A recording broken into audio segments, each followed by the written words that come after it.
Sawadee krap, I'm JP Mestanza, and today's Thursday, November 7th. You're watching Phuket Extra, brought to you by pdcphuket.com.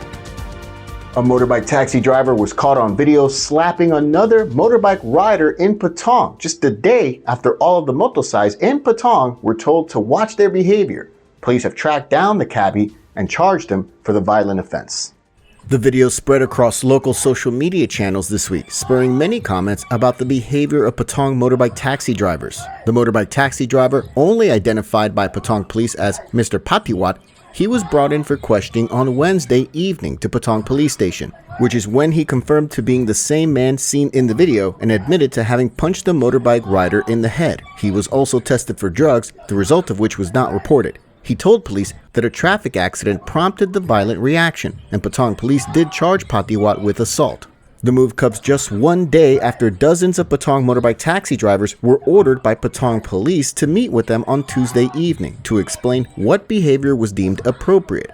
That happened because of a video that went viral earlier this week of two motorbike taxi drivers in Patong showing them drinking alcohol while waiting for tourists near Bangla Road. It also comes just days after an ugly confrontation between a motorbike taxi driver in Patong who harassed two tourists and a ride-sharing app taxi driver in their car. Also, in early September, a group of motorbike taxi queue drivers in Patong were brought in for questioning after an attack on a Grab motorbike taxi driver who was beat up in the middle of Prameta Road in Patong with an iron rod. Back in mid-July, 3 motorbike taxi drivers in Patong were arrested over a vicious assault on a Kuwaiti tourist in the early hours. Don't forget that back in early January of this year, one motorbike taxi driver died after he was stabbed in a fight with another motorbike taxi driver also in Patong. For more, visit thephuket.news.com. This year has seen a significant rise in attempts to smuggle cannabis from Thailand back to Britain, and UK authorities are saying that these people are being given free holidays to Thailand in exchange for attempting the illegal act.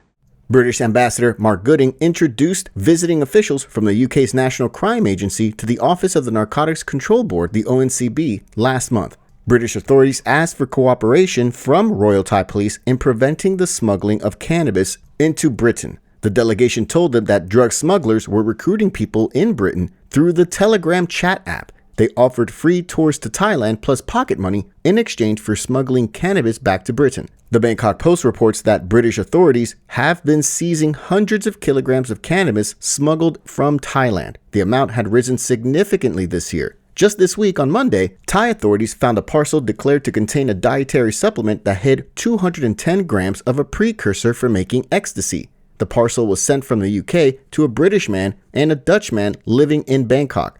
In a search of the man's accommodation in Bangkok, police found 36 kilograms of cannabis in sealed packages, which Thai authorities say was about to be mailed in parcels to Britain. For more, visit thephuket.news.com.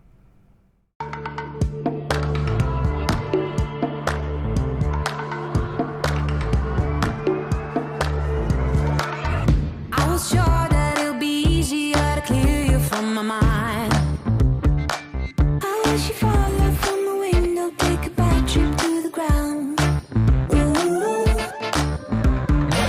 Ain't been the pleasure, see pressure just before you break a bone.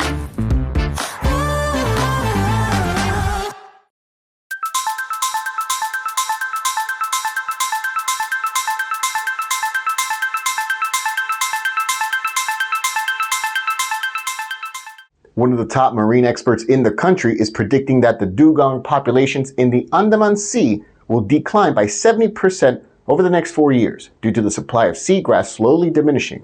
But the waters off Rawai Beach is a testing ground to bolster the number of these marine animals. Marine expert Ton Tamrong Nawasawat told the Bangkok Post on Wednesday that a crisis of depleting seagrass reserves is contributing to the decline of this marine mammal, so more action should be taken to help protect and preserve the increasingly rare species. Various agencies have been working together to improve the seagrass reserves, which have been affected by climate change. Mr. Ton, who is also the deputy dean of the Faculty of Fisheries at Katsatsart University, said 72 dugongs died in 2023 and 2024. From a population of 250 recorded in 2022 in the Andaman Sea. Currently, there are around 120, but that number could decline to 70 in 4 years. The Department of Marine and Coastal Resources, the DMCR, has come up with an urgent measure to tackle the crisis by feeding dugongs with Chinese cabbage at a pilot site in Rawai Beach. The DMCR recently launched a pilot site at the beach where dugongs often visit to feed on the seagrass there. Unmanned aerial vehicles are also being used to collect data. Jatupan Buruspat, the permanent secretary at the Ministry of Natural Resources and Environment, rejected a proposal to relocate the dugongs in the Andaman to the Gulf of Thailand, where seagrass is more abundant. He said more studies are required before making such decisions, as the species is known to be very sensitive to new environments. For more, visit the link in the description. Thai tourism officials are already looking ahead at next year and have set a target of welcoming 8 million European tourists in 2025. The announcement came as the Tourism and Sports Minister, Sorawang Tingtong, attended the World Travel Market Event 2024, one of the largest tourism trade shows held in London between November 5th to the 7th.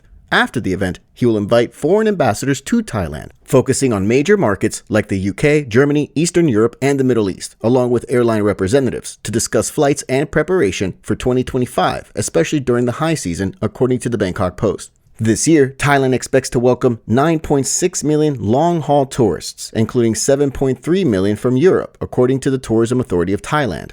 With 11 million long-haul tourists next year, its revenue should exceed 896 billion baht, sharing 40% of the overall 2.2 trillion baht in foreign receipts.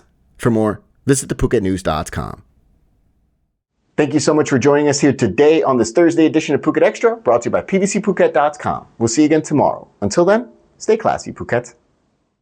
Phuket's rapid modernization has made it one of the world's premier holiday destinations. Investors can still buy quality condominiums for as low as $75,000, and luxury properties can go all the way up to 20 million. Condominiums in Phuket are a safe, secure bricks-and-mortar investment offering foreigners freehold ownership. Call or email Thai Residential, Phuket's #1 trusted real estate advisor, to find your perfect Phuket property.